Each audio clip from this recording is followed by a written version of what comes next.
what? I am so stinking proud of you for signing up for this particular mini workshop in our executive skill building series and your path to becoming the most blissful broker. I am so proud of you for signing up for this. This particular topic is a very, very challenging one. And if you were attracted to it, then it means that you have been battling this particular issue internally, probably for quite some time, maybe even your whole life. I know I have struggled with this the majority of my life, and it is probably one of the biggest sources of shame and guilt that I had throughout my life. So if you are someone whose self-worth is at all tied to your work, whether you realize it or not, this is definitely going to hit a nerve. But hopefully what we're doing today with our action plan is we're breaking the cycle. We're breaking the pattern. We're done with the guilt. We're done with the shame. It's time to set realistic deadlines as overachievers using this action plan. If you haven't already, make sure you get it downloaded into your GoodNotes app or whatever app you use for digital planners. Or if you want to be a super student, you go ahead and print the worksheets out and put pen to paper, because as you know by now, that goes a long way in helping your brain actually really cement this whole thing in. And you're someone who, I don't know, maybe is a little stubborn when it comes to their goals. Does that sound familiar? Well, that means that you're definitely going to benefit from having the retention and repetition of writing this down pen to paper, reading it to yourself, and like really letting the words sink in. Okay? So if you need to hit pause and do that, do so now. As you already know, I'm sure by now, my name is Sarah Layton. I'm a real estate content marketing strategist, brand developer, creative director, you name it. I've done it. I started as a writer, and boy, have I grown. I'm also the author behind many of your favorite training programs and real estate coaching programs because I've operated as a ghost for most of my career. So I just want to share with you that, from the personal side, that the more ambitious that you are, the more likely you are to be successful in this real estate business. However, that ambition that you and I share is also what makes it so challenging for people like you and I to set realistic deadlines for ourselves. And when we do inevitably fail to reach these goals, we spiral, right? So this exercise today, this mini workshop, this action plan, it's all been designed to help you break that pattern here and now. Enough is enough, right? Say it with me. Enough is enough. I'm done beating the crap out of myself with my goals. Okay? So we're about to learn how to identify our existing behaviors that have been leading to this burnout that is always like right underneath the surface if it's not completely taking over. We're going to learn how to discover, why you set unrealistic goals, because that is an important piece of the puzzle here. And then ultimately we're going to leverage realistic deadlines for momentum and growth. And we're going to take this negative spiral and turn it positive. We're going to reverse it. Okay, so it's time to stop setting ourselves up for failure and to feel all the shame and the guilt. And it's time to write a new story, create a new pattern, okay? One that actually serves us. Are you with me? Let's get started. Okay. As always, I did include in your action plan this handy dandy set of links to everything from booking a discovery call and grabbing some freebies to my services. And I'd love to, if you are putting yourself through any kind of challenge or growth journey right now, and you're also maybe struggling to connect with your audience through content, then I would love to invite you into the Roses and Thorns challenge. You can try it free for 7 days. And it basically teaches you how to extract your roses and thorns from every day and every week and turn those into meaningful reflections that build real trust and bonds with your audience at scale. So I'd love to have you in there if you are looking for a more sustainable daily content strategy. But that's enough of that. Let's talk about setting these realistic deadlines. Time management is so important in our business. As business owners, most of us also have families and whatnot. So it's really, really, the older we get, the more important it is that the more we feel how important it is that we manage our time effectively. So why is this skill so important other than, we're gonna die someday? Well, ultimately, it's really, for me, I think about your life experience. So setting these realistic deadlines it's going to help you stay on track without last minute stress or, missed due dates or the probably super ugly script of dialogue that you have in your head that plays every time that you don't set or don't hit one of the unrealistic goals that you've set for yourself, right? So these unrealistic deadlines, they lead to absolute overwhelm and anxiety and increasingly like poor time management. And it can just like, it spirals, because ultimately what happens is you do start creating higher and higher levels of anxiety around the tasks that would lead up to you hitting that goal, because it was totally unrealistic. So like you set yourself up for failure from jump, and when the high that you experience from setting the goal drips off, you're left with dread, right? And anxiety and overwhelm. Yeah. So then you do start to procrastinate. A lot of us go into the freeze mode. Like when there's fight or flight, freeze is probably more common for a lot of us. And then we find ourselves like waking up and just feeling like we have only the energy to Netflix pretty much in from bed, right? And we're like, what just happened? I don't understand. Yesterday I was so motivated and like I decided this is the thing I want to do, and now I just can't even get myself out of bed. How did this happen? This is how. So, if you underestimate how long tasks are going to take, oh my gosh, I so struggled with this. Then, today's mini workshop is absolutely for you. This is like paramount for me. So if you can relate, drop me a little love. Let me know that I'm not the only one. You have friends here. But maybe, you take on too much and you overload your schedule. Maybe you struggle with boundaries and saying no to people, and that's how that happens. I've also been guilty of this before.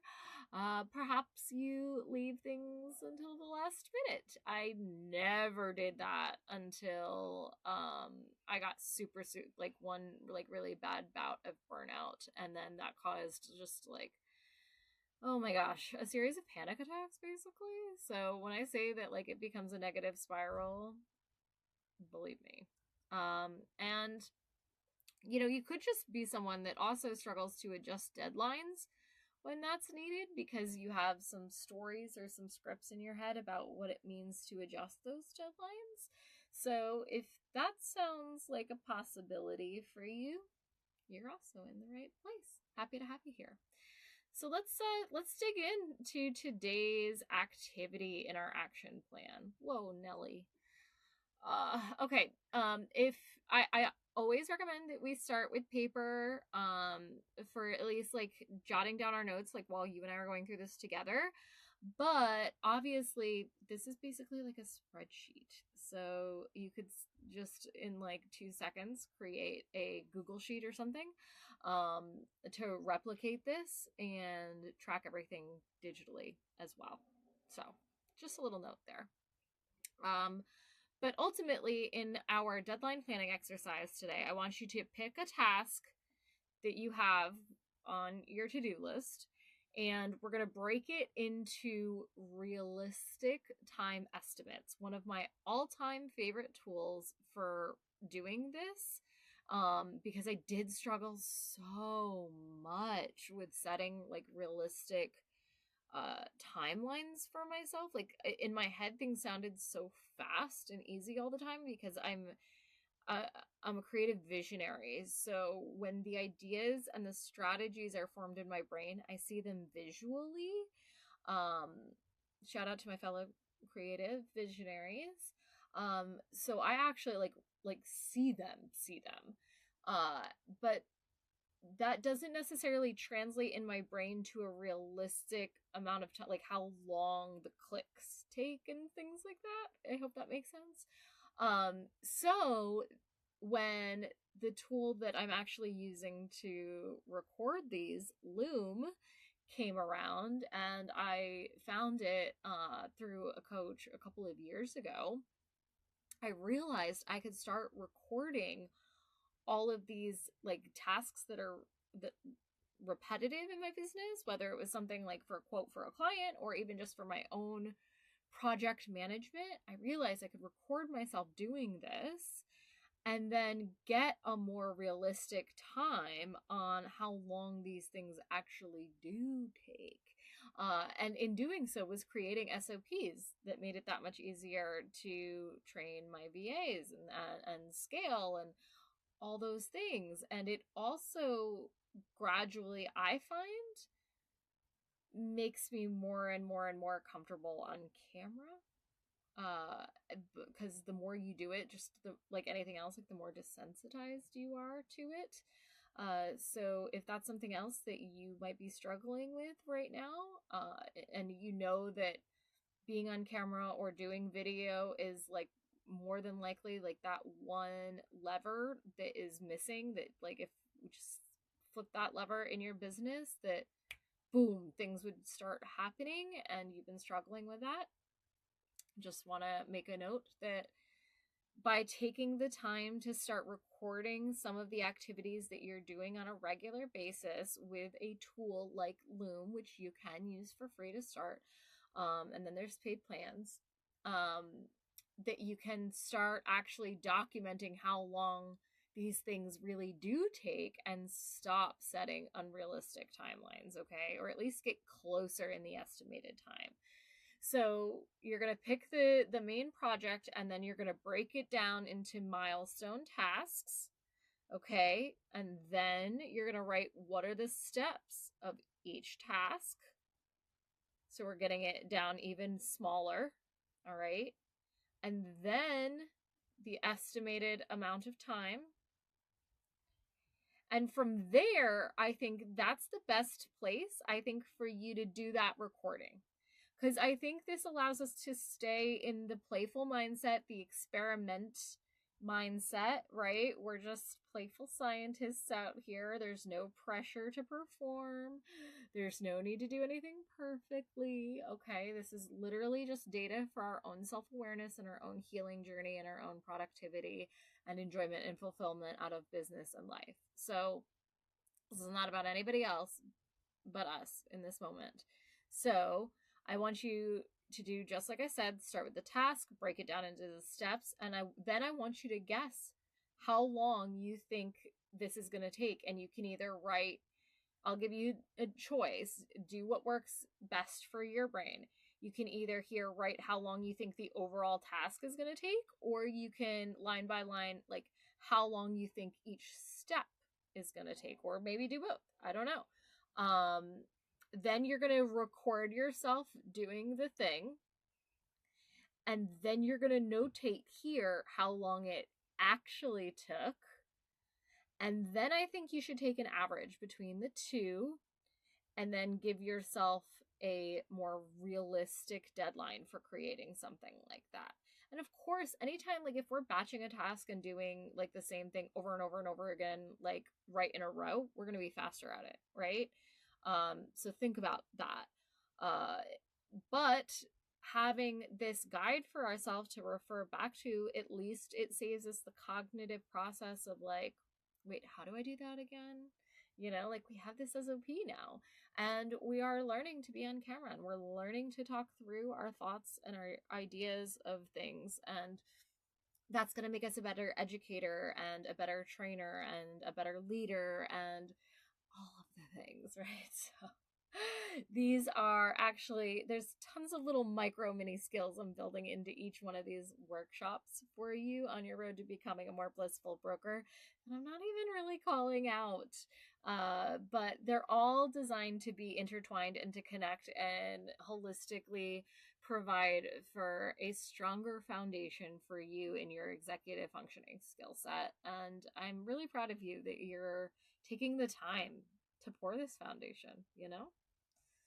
It's most people will not do that because they are so, especially in the real estate industry, they are so obsessed with short-term gains. And ultimately that's why they don't make it. You know, they're not planning for the long term. Okay, come on, there we go.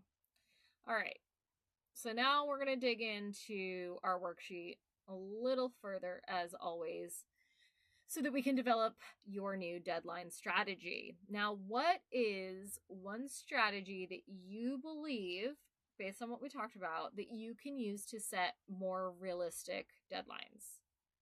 For me, the process that we just walked through, including the recording, like I said, that was like the most accurate way I could do it. But maybe you have a different method of taking notes, of documentation that I don't know about, that I should know about.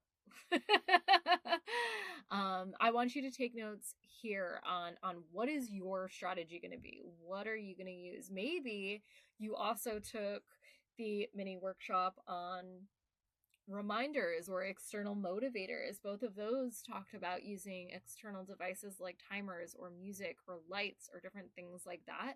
Maybe that's going to be part of your strategy as you move through the individual steps in each of the tasks of the project that you picked to break down in the previous page. Okay, so that's what you're going to note there. And then here's something I know that you don't like to think about or allow for, but you got to build in that buffer time, my friend, to avoid the last minute stress. So I need you to think about the things that come up, lifes, regardless of whether you have a project or a deadline or some goal for yourself. Life is gonna life, right? So we need to build in buffer time for that. And this has really been my experience. You know, even growing up, it was so important to me that I got good grades because my self-worth was already tied to my work. So I was always the student that, like, if they assigned something that wasn't due for weeks or even months, I went home and like had to do it that night because I would have such anxiety that something bad could happen, like that I could get super sick or something like that, and I would miss the deadline to hand it in, and I literally like could not cope with that stress and that anxiety. So I would do everything ahead of time, like way ahead of time. And I'm still this way. You know, I have an extreme sense of urgency that, yes, in some sense probably comes from growing up in New York, but also I think is really rooted in what I just said.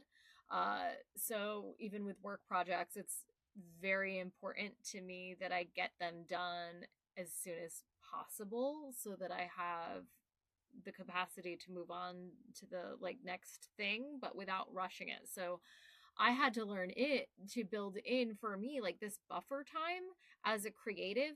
I have a creative warm up and nurturing and cool down process that takes time that most clients like wouldn't think of, But for example, like brainstorming for me requires certain types of cardio, and I have to listen to a certain music. Like sometimes I might need to go for like a 3-hour walk and things like that in order to sort through the brainstorming and map out visually the strategy in my head. Like that's how my process works partially. So if I wasn't building that in, I was setting myself up for failure from jump, right?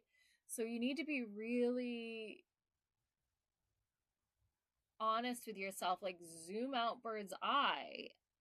How much buffer time do you think is realistic to build in? So maybe right here already you're going to discover something unrealistic about a deadline. Okay. And there should always be buffer time built in, especially as a freelancer, as a service provider, because that way, more often than not, it's built in for you to come in ahead of deadline and for your clients to be that much more impressed.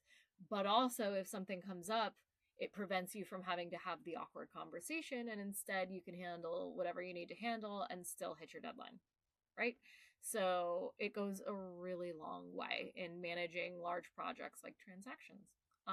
Okay, so then I just want you to check off for yourself how you plan to track your deadlines in order to ensure they're met. Are you going to use digital reminders?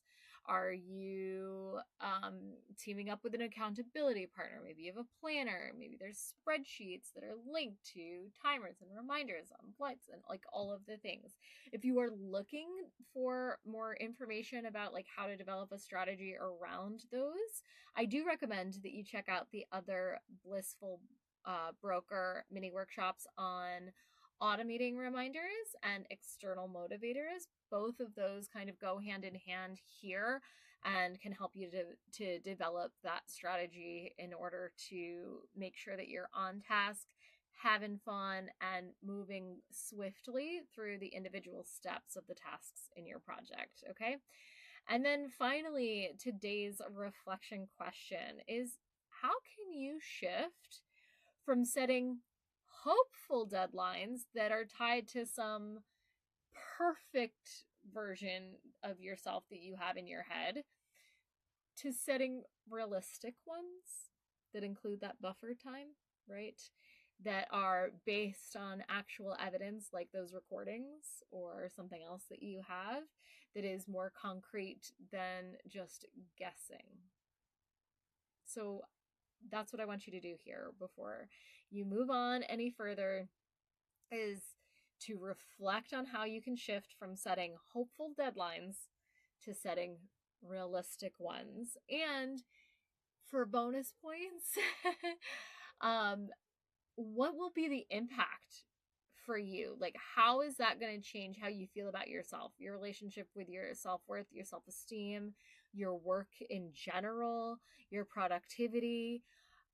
And how is that going to bleed into your personal life, maybe, and other areas of your professional life and your relationships and your community? I think that can go a very long way in helping you to be successful with this before you even get started, is to reflect on the value of this activity and anchor yourself in that. Okay. So if you have any questions, as always, please drop comments. Let me know. I am always here to dig deeper with you. And I want to invite you to join me as well in the Creating Accountability with a Coach or Partner mini workshop if you haven't already. We just talked about accountability partners as being part of the strategy. So if this is a tactic or a strategy that you want to implement into your own business, highly recommend you check out that mini workshop on your road to becoming a more blissful broker, because I want to see you get as much as you possibly can out of those relationships without developing that tricky codependency. Yeah. So I hope to see you in that one. And as always, thank you so much for joining me for this Blissful Broker workshop. I'm Sarah Layton, and I can't wait to see you in the next